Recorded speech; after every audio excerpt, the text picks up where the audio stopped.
I'm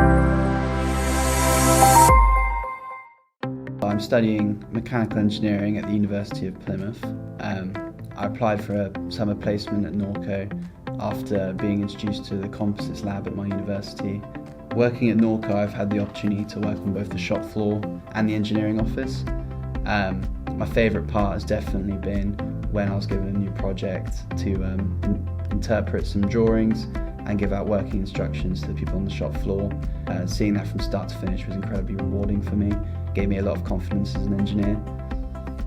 One thing I've definitely picked up here that I wouldn't get at uni was kind of working in a practical engineering environment, and so picking that up here has given me a very good insight as to what my life as an engineer will actually be like.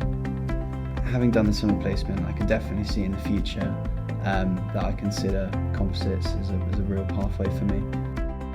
If you're considering a placement or an internship here at Norco, I'd say go for it. Nothing's really the same day to day. You'll be working on new things, and considering I did a summer placement and I feel like I've done so many different things, I'd say it's great and a very good experience.